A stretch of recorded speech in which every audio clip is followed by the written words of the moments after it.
আসসালামু আলাইকুম প্রিয় দর্শক, কেমন আছেন? আশা করছি ভালো আছেন। আজ মহান 21শে ফেব্রুয়ারি ও আন্তর্জাতিক মাতৃভাষা দিবস। সবাইকে অনেক অনেক প্রীতি এবং শুভেচ্ছা জানাচ্ছি। বন্ধুরা, একটি জটিল এবং কঠিন বিষয় নিয়ে আপনাদের সামনে আলোচনার জন্য আপনাদের সামনে একটু হাজির হয়েছি।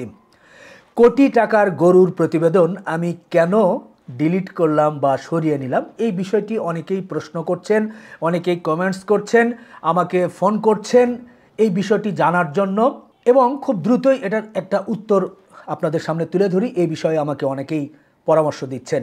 দর্শক, আপনাদের প্রতি শ্রদ্ধা জানিয়ে কথা বলতে চাই যে বিশেষ যে কারণগুলোর কারণে আমি এই ভিডিওটি ডিলিট করেছি সেটা হয়তোবা আমি আরও আগেই জানাতে পারতাম, কিন্তু আমি চাচ্ছিলাম যে আপনাদের একটু সময় নিয়ে তথ্য সংগ্রহ করে তারপরে আপনাদেরকে পূর্ণাঙ্গ চিত্র তুলে ধরবো আপনাদের সামনে, সব প্রশ্নের উত্তর যাতে আপনারা পান।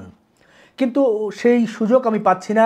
এরই মধ্যে ভিডিও যখনই আমি সরিয়েছি, ডিলিট করেছি, তারপর থেকে প্রচুর ফোন কমেন্টস কিন্তু হচ্ছেই।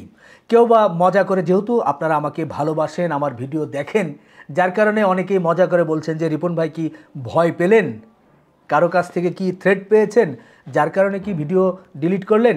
কেউ আবার বলছেন নাকি ভাই টাকা খেয়ে ডিলিট করলেন, কেউ আবার বলছেন নাকি ভাই এর পেছনে অন্য কোনো কারণ আছে। যেহেতু আমি ডিলিট করেছি, স্বাভাবিকভাবেই আপনাদের তো প্রশ্ন থাকবেই, আর কৌতূহল তো হতেই পারে। যেহেতু কোটি টাকা বা বংশমর্যাদাপূর্ণ গরু, এই গরুটি নিয়ে কিন্তু প্রচুর আলোচনা সমালোচনা হয়েছে, এটা জানার কৌতূহল সবারই আছে। আমি আজকে একটু ব্যাখ্যা দিয়ে আপনাদেরকে বলতে চাই। আমি যে ভিডিওগুলো তৈরি করি, সাধারণত আপনারা দেখেছেন যে আমি গাবতলী হাটে বা গরুর হাট কেন্দ্রিক আমি কিন্তু ভিডিও তৈরি করি মূলত বেশি পরিমাণে। হাটে কি গরুর দাম কত যাচ্ছে, কি দামে কিনছে, কত করে মন চাচ্ছে, এই বিষয়গুলো তুলে ধরি। আপনারা ঈদের সময় বিশেষ করে ব্যাপারীদের চিত্র আমি যখন তুলে ধরি, তখন আপনারা হাটে গিয়ে দরদাম করে গরু কেনেন। আমি কিন্তু সুনির্দিষ্ট করে বলিও না যে এই ব্যাপারীর কাছ থেকে গরু নেবেন বা এর কাছ থেকে আপনি নিলে ভালো হবে, কারণ আমি সবার বিষয়গুলো তুলে ধরি। আপনাদের যার ভালো লাগে তার কাছ থেকেই নিতে পারেন। আরেকটি কাজ করি যে খামারে খামারে বিভিন্ন খামারে যাই, গরুর খামারগুলোতে, সেই খামারগুলোতে গিয়ে কিভাবে গরু লালন পালন করা হচ্ছে, সেই গরুগুলো ঈদের জন্য কিভাবে প্রস্তুত হয়েছে, সেগুলো কেমন দামে বেচা বিক্রি হবে, সেই বিষয়গুলো কিন্তু তুলে ধরি।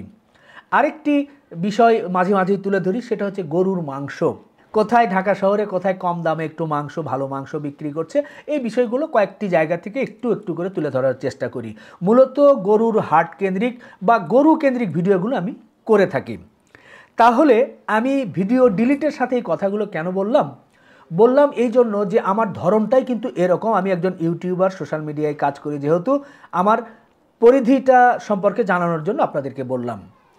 এখন যে ভিডিওটি আমি ডিলিট করলাম, যে কোটি টাকার গরু, মাংস ব্যবসায়ী খলিলুর রহমান, যিনি এটা টেন্ডারের মাধ্যমে পেয়েছেন এবং সাধারণ মানুষের কাছে মাংস বিক্রি করবেন, এই বিষয়টি কিন্তু প্রতিবেদনের মূল লক্ষ্য ছিল।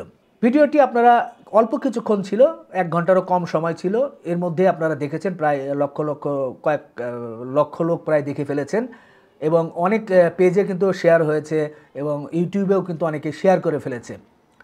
এখন মূল বিষয়ে আসি।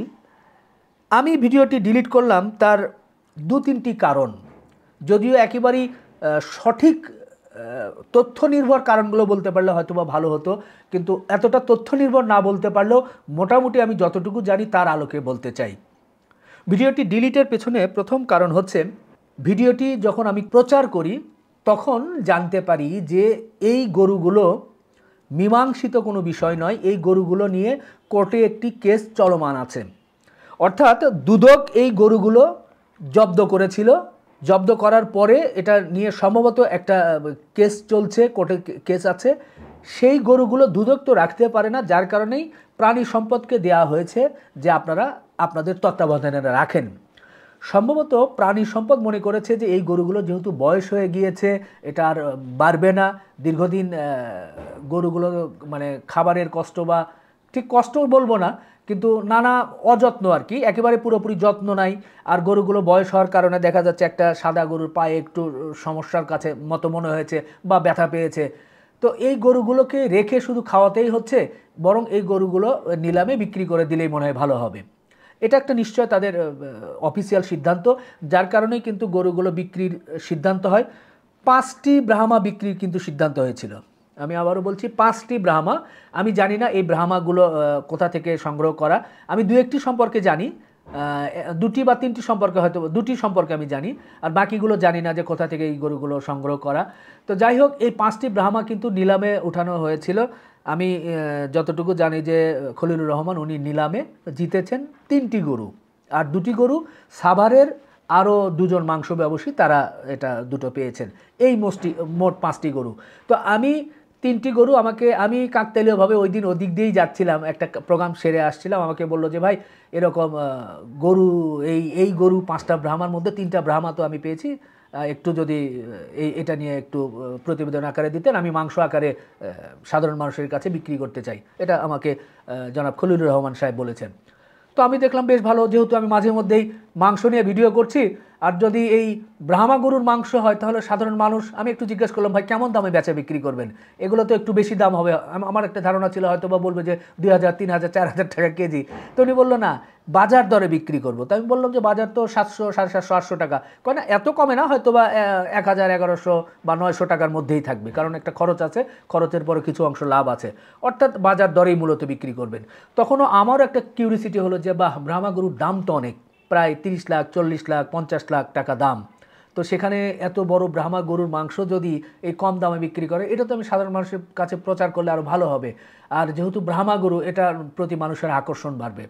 মূলত এই চিন্তা থেকেই হঠাৎ করে সেখানে যাই এবং প্রতিবেদন তৈরি করি। প্রতিবেদন প্রচারের প্রায় আধা ঘন্টা 45 মিনিট পরই আমি জানতে পারি যে এটি কিন্তু দুদক একটা মামলার ভেতরে আছে, যেটা কোর্টে মামলা চলমান। এবং আরেকটি বিষয় জানতে পারি যে এই যে টেন্ডার হয়েছে বা নিলাম হয়েছে, এটার বিপরীতে হাইকোর্টে একটি রিট ফাইল করা হয়েছে। যেহেতু বিষয়টি হাইকোর্ট এবং কোর্টে চলমান, তখন আমার কাছে মনে হলো যে এই বিষয়টি, আমি যেহেতু শুধু প্রতিবেদন করি, আমি কিন্তু কোনো নিউজ করি না, সুতরাং এই বিষয়টি মনে হয় আমার চ্যানেলে থাকাটা ঠিক হবে না। কোর্ট যখন এটার একটা সমাধান দেবে যে হ্যাঁ এটি নিলাম ঠিক আছে, বা একজন ব্যবসায়ী, মাংস ব্যবসায়ী, একজন বা দুজন বা তিনজন যারা পেয়েছেন তারা এটাকে জবাই করতে পারবে, আর কোনো বাধা রইল না, আমার মনে হয়েছে যে সেই সময় আমি এটার প্রতিবেদন প্রচার করতে পারি। কিন্তু যেহেতু এখন এটা কোর্টের আন্ডারে, কোর্ট যেহেতু এটা শুনানি হবে এবং এটার একটা রায় হবে, সুতরাং আমার মনে হয় তার আগে প্রচার করা ঠিক হচ্ছে না। যার কারণেই মূলত আমি ভিডিওটি আপনাদের এখান থেকে, আমার চ্যানেল থেকে সরিয়ে নিয়েছি। আমি তো করি শুধু প্রতিবেদন, সিরিয়াসলি প্রতিবেদন করি না। আপনারা জানেন যে গরুর হাটে গিয়ে আমরা একটু আনন্দ করি, ব্যাপারীর সঙ্গে কথা বলি, মজা করি। ব্যাপারী হয়তো একটা গরুকে 5 মণ বলে, আমরা বলি না 5 মণ না 4 মণ, ও বলে না 4.5 মণ, আমরা বলি না হবেই না, টানাটানি, ধস্তাধস্তি, বা অনেক আঞ্চলিক কথাবার্তা, গান। কিন্তু এই রিপোর্টিং যদি হয় সেটা কিন্তু সিরিয়াসলি হতে হবে। সেটা কেমন, যে কেন ওনারা নিলাম করলেন তার একটা ব্যাখ্যা কিন্তু ভিডিওতে আসা প্রয়োজন। যদি আমি রিপোর্টিং আকারে করি, সেটা কে ব্যাখ্যা দিবেন? নিশ্চয় প্রাণী সম্পদ অথবা দুদকের পক্ষ থেকে কারো কথা থাকা উচিত, আমার কাছে মনে হয়েছে। আরেকটি বিষয়, যিনি পেলেন, কিভাবে পেলেন, সেই বক্তব্য আসা উচিত। এবং আরেকটি বিষয় হতে পারে, যার গরু বা যে কর্তৃপক্ষ বা যে প্রতিষ্ঠানের গরু, তাদের ভাষ্য কী, কেন তাদের কাছ থেকে গরুগুলো নেওয়া হলো, বা তারা হেরে যাওয়ার পরে তাদের মন্তব্য কী, সেই বিষয়গুলো কিন্তু আসা প্রয়োজন। তাহলেই কিন্তু একটা পূর্ণাঙ্গ প্রতিবেদন হয় এবং একটা রিপোর্টিং আকারে একজন নিউজ রিপোর্টার বা একজন টিভি চ্যানেল কিন্তু এই বিষয়গুলো তুলে ধরতে পারে। আমি যেহেতু শুধুমাত্র প্রতিবেদন আকারে গরুর খামার বা গরুর হাটের প্রতিবেদন করি, আমার কিন্তু এইগুলোর সুযোগটা নেই। আমি দুদকের কোনো কর্মকর্তার কাছে গিয়ে তার সাক্ষাৎকার সংগ্রহ করা, প্রাণী সম্পদের একজন কর্মকর্তার তার সাক্ষাৎকার সংগ্রহ করা, যে নিলাম করেছেন সেই ম্যাজিস্ট্রেট তার সাক্ষাৎকার গ্রহণ করা, এই গরু যাদের ছিল সেই প্রতিষ্ঠানের ব্যক্তির কাছে সাক্ষাৎকার গ্রহণ করা, এবং এই যে কোর্টে যে আছে এটার আইনি প্রক্রিয়া কি, সেই বিষয়গুলো একজন আইনজীবীর কাছ থেকে জানানো। তো এটা সব মিলিয়ে কিন্তু একটা জটিল প্রসেসিংয়ের দিকে যায়।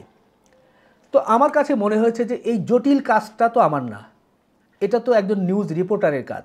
আমি তো করি প্রতিবেদন, গরু কত দিয়ে কিনলো, কী দামে বিক্রি করবে, গরুর মাংসের দাম কিভাবে একটু নিয়ন্ত্রণে রাখা যায়, কি করলে গোখাদ্যের দাম কমাইলে বা গরুর সেক্টরে আর কী কী কাজ করলে গরুর দাম কমবে, বা কোরবানির সময় কেমন দামে গরু পাবে, কোথায় গেলে একটু কম দামে পাবে, বা ভালো গরু একটু ভালো দামে পাবে, এই বিষয়গুলো আমার মুখ্য বিষয়। কিন্তু সেখানে আমি যখন এ ধরনের সিরিয়াস বিষয়ে যেতে চাই, আমার কিন্তু সে ধরনের ব্যাকআপ সেটা কিন্তু নেই, যেহেতু আমি আবারও বলছি যে আমি কিন্তু টিভি চ্যানেলের রিপোর্টার না, আমি একজন ইউটিউবার। আমার একটা নির্দিষ্ট জায়গা আছে যে আমি এই পর্যন্ত যেতে পারি।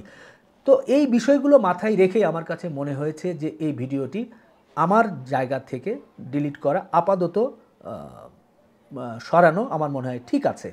যদি ভবিষ্যতে এই গরুগুলো নিলাম হয় বা সত্যিই একজন মাংস ব্যবসায়ী পান, তিনি যখন জবাই করবেন এবং জবাই করে মাংসর জন্য যেহেতু বলা হয়েছে মাংসের জন্য দিয়ে দেওয়া হবে, সেই বিষয়গুলো নিশ্চয়ই আপনাদের সামনে তুলে ধরব।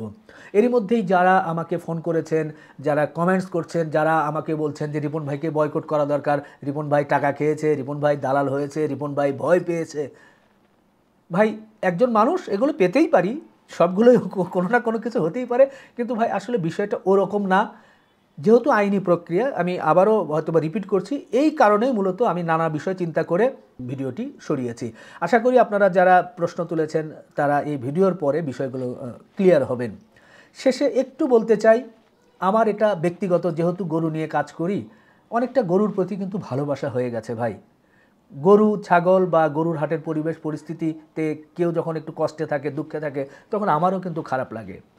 সত্যি আমি যখন এই কোটি টাকার বংশমর্যাদাপূর্ণ গরুটা দেখলাম, এর আগেও আমি দেখেছিলাম, খুব কাছে থেকে দেখেছিলাম, আর এখন যখন দেখলাম সেই অন্ধকার জায়গায় এত পরিমাণ মশা, সেই মশার মধ্যে গরুগুলো আছে, খাবার শুনলাম কি খায়, খড় আর কি এই একটু ভুসি আর পানি। ওখানে ও ধরনের দানাদারেরও সুযোগ নেই, ঘাস বা খড়। একটা ব্রাহ্মা গরুর কত আদর যত্নে একজন খামারির কাছে ছিল, সেখান থেকে ওখানকার যেভাবে আছে সেই জিনিসটা দেখে আমার খুব খারাপ লেগেছে। আমার মনে হয়, আমি জানি না আমার বক্তব্য কেউ শুনবে কিনা কর্তৃপক্ষের, যদি শুনে থাকেন, এই গরুগুলো কোনো খামারির কাছে যদি লালন পালন করা যেত, যতদিন আইনি ফয়সালা না হয়, একজন খামারি যে যত্ন করে গরুগুলো রাখতেন, আমার মনে হয় গরুগুলো অনেকটা কষ্ট থেকে মুক্তি পেত। ব্রাহ্মা গরুকে আমরা দেখেছি যে তাকে 2-3 বেলা গোসল করা, তার জন্য স্পেশাল খাবার, তাকে যেভাবে লালন পালন করা, তার শরীর চুলকানোর জন্যও কিন্তু একটা ব্যবস্থা থাকে। কিন্তু ওখানে কিসের? আমি দেখলাম যে আসলে এই মশা এবং এই পরিবেশে এই গরুগুলো খুব কষ্টে আছে। তো এটা আমার কাছে একটু খারাপ লেগেছে একজন গরু পাগলা হিসাবে। আমি জানি না এর কোনো সমাধান আছে কিনা, হয়তোবা সমাধান হবে না, যেহেতু এটা একটা আলোচনার মধ্যে আছে, কোর্টের একটা রায়ের অপেক্ষায় আছে, সুতরাং হবে না। কিন্তু তারপর আমার আশা, এই জিনিসটা আমার খারাপ লেগেছে। যাই হোক, আবার অনেকে আমাকে বলেছেন যে ভাই গরুর মাংস কিভাবে পাবো, এই মাংসের জন্য ভাই আপনারা এত বেশি ফোন দিচ্ছেন। আমি বুঝলাম না যে আমাকে এই বিষয়ে ফোন দিয়ে আসলে কোনো সমাধান নেই।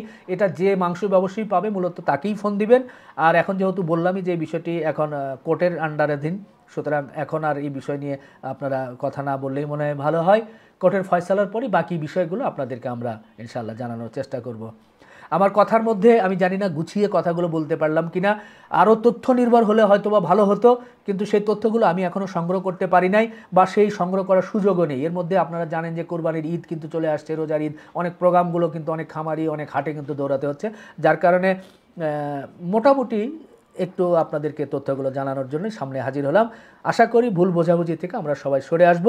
আমরা আশা করব এই গরুগুলো একজন মাংস ব্যবসায়ীর কাছেই যাক, অথবা লালন পালনের জন্য, যদি ব্রিডিংয়ের জন্য, অনেকে বলেছে যে এর কাছ থেকে বীজ নিয়ে ব্রিডিং করা যেত, কিন্তু আসলে বয়স হয়ে গেছে, তো হবে কিনা। আর আরেকটা বলা হচ্ছে যে ব্রাহ্মার বীজ কিন্তু নিয়ন্ত্রিত, এখন নিষিদ্ধ নয়, প্রাণী সম্পদ থেকে বলা হচ্ছে নিয়ন্ত্রিত, যার কারণে হয়তো বা ওনারা মনে করছেন না যে এটার বীজ সংগ্রহ করবেন বা এটাকে অন্য কোনো কাজে লাগাবেন। তো যাই হোক, একটু অপেক্ষায় থাকতে হবে ভাই। আমি জটিল কঠিন বিষয়গুলো একটু এড়িয়েই চলতে চাই।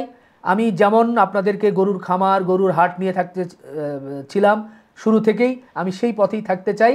যেহেতু এটা নিউজ কেন্দ্রিক বিষয়, সেখানে আমি একটু সরে এলাম। আপনারা ভুল ত্রুটি হলে ক্ষমা সুন্দর দৃষ্টিতে থাকবেন। আর কোনো পরামর্শ থাকলে অবশ্যই পরামর্শ দিবেন। ভালো থাকবেন, আমাদের জন্য দোয়া রাখবেন। আল্লাহ হাফেজ।